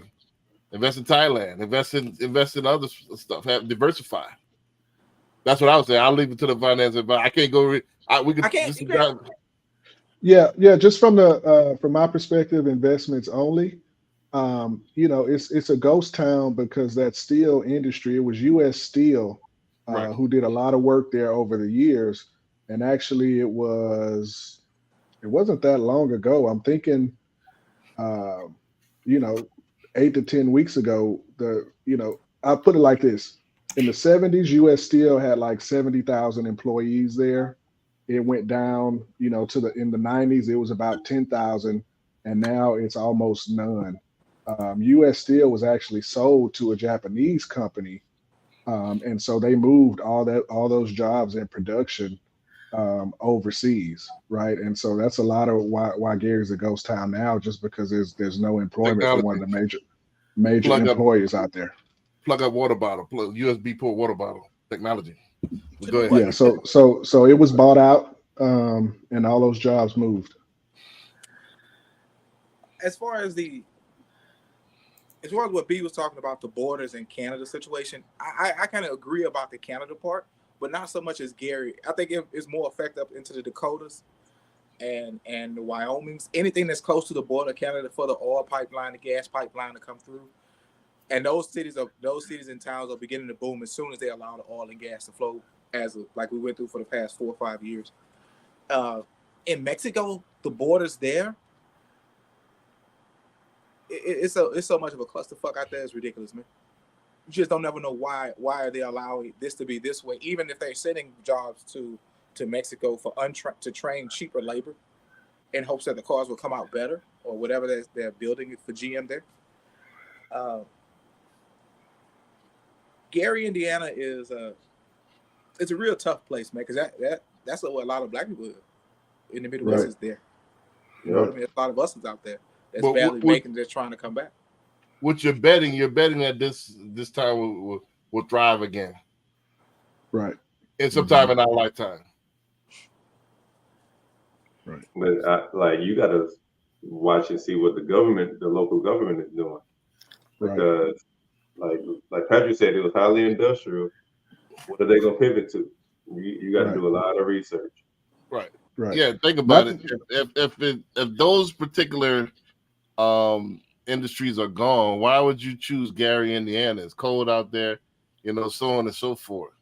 You better check that murder rate too, because it ain't no joke. It's like there's so many other places to do business, and now I get it. Now, if you wait long enough, they're not making any more land. Eventually, will it come inward again, inland? Yeah, eventually. Right. Bringing another industry over there. So there have been cities that transition from one major industry, right, or economic driver to another. So it's definitely possible, but the folks in that area, they got to pour a lot of money and time into that. Right. And the people got to follow. Exactly. So not to say it can't be done. It's been done. It's just I don't see it happening in Gary. Not in our lifetime. If you want to just sit there and maybe your kids will eat, hopefully. Yeah. Now this is one thing. Why would you park your money that long when you can make a better place somewhere else? Exactly. Right. And that's what I was thinking. I was thinking opportunity loss. Yeah, you could go buy it for pennies on the dollar, but you're sitting your money to the side for. Well, this is I'm thinking along the lines of at least realtors buying it up for pennies on the dollar and making a vibrant living space. A company like Amazon might take it over, BlackRock might take it or build it, and build it up, then gatekeep it. Who came in? I would rather our people get it first. I mean, this is what I wanted to say as well. Vanilla Ice got an interesting strategy. I wanted to say that meme, but I couldn't find it when I went to look for it again. He says he don't even look at the property itself. He's like, he owned a bunch of stuff that he never even been to. He don't care. He just looks at the bottom line. He's like, what it's worth, and if he could buy it for half, he'll buy it. And that's all he does. He just sit there and eventually, it's going to be worth something. And that's his strategy. Eventually, it's gonna with inflation, But he's filthy though. Eventually, he's filthy rich. So all he does is buy properties. All right, if it's worth $600,000, it's listed at $300,000. Give it him.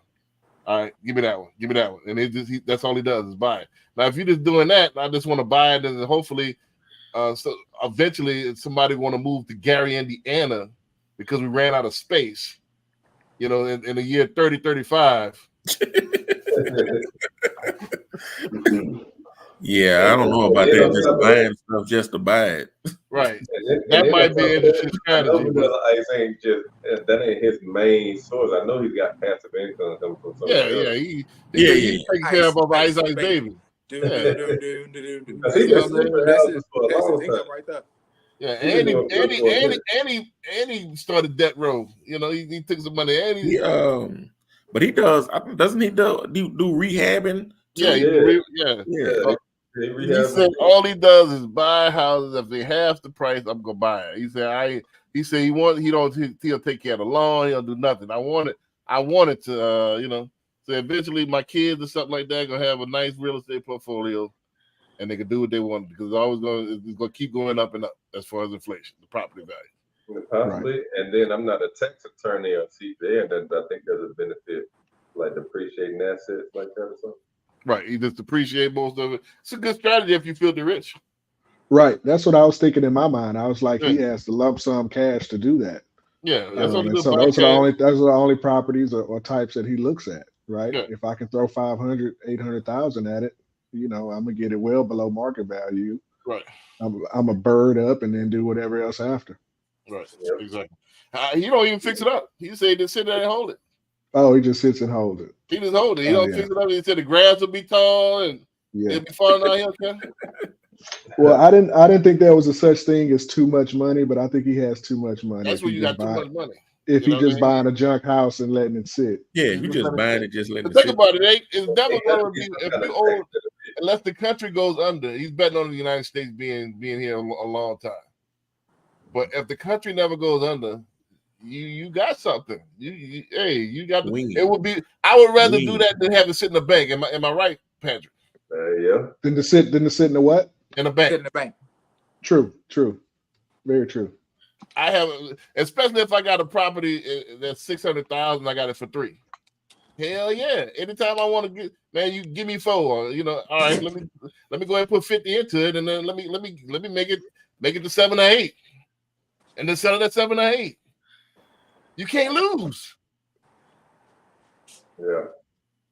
You can't lose with that strategy, but you got to have some money to do that.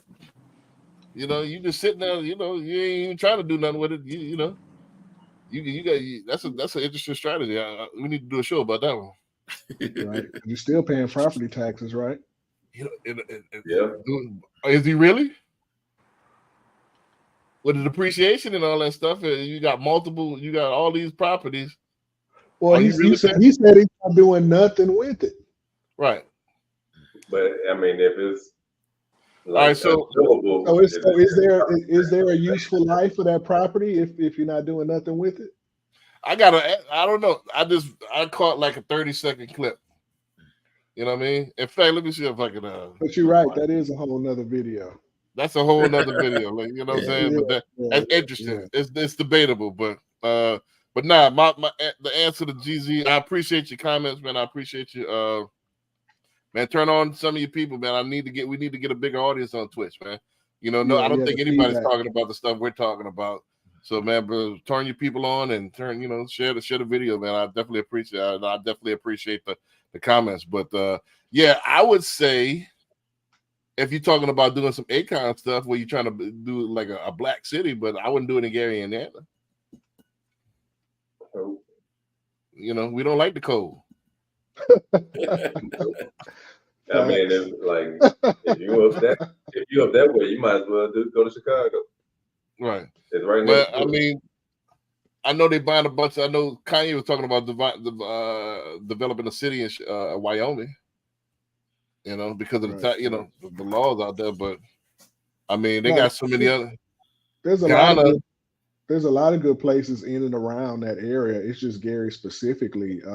It's been on a downward trend for the last 30, 40 years. And then with that major industries leaving town, there's no economy. And if the people are leaving, then there's no tax revenue. And so everything, that infrastructure in and around that area is depleting, just like people are leaving. Yeah, BlackRock and Amazon is not going to invest in Gary, Indiana. So you sitting there, you buy that for pennies on the dollar, but it's going to sit there, and you got to pay property tax on it. It don't make sense to develop it because there's nobody living there. Right. It's impoverished. The crime is just nothing. It's not anybody said, man, I'm gonna move to Gary, Indiana. It's just not. It's not I've a never thing. heard that. Yeah, like so as people move from Gary, Indiana, they don't move to. Right. So met a couple folks. Right. So I mean, you can make it up. Yeah, if you got a celebrity town where we all invest and make it something, but that's on a massive scale. Where I make like Disneyland, we can make a celebrity town. This is a black-owned town, Wyoming, and people come see Kanye Land. Right, But, right. But it still has to be things set up in place to Right. build an economy and grow it. Yeah, Right. you still need a massive buy-in, So, Right. and you still gonna spend a lot more. That's a massive project. You know what I mean? So we got. I wouldn't do it. Why do that when Ghana about to get NFL game? Africa about to. You could go ahead and build in Ghana. They about to build a stadium from scratch in Ghana. They're giving us free land in Ghana. I was going to do something in Ghana if I want to flip my money quick. Right, and they're like encouraging us to do it over there anyway. Exactly. So you're gonna get the support that you probably not gonna get over here. We got to think big, man. Think global, man. Ghana. I would do Ghana before I do Gary and Anna. Yeah. You know what I mean? All right, man. So we'll see y'all next week, man. I appreciate it. All right.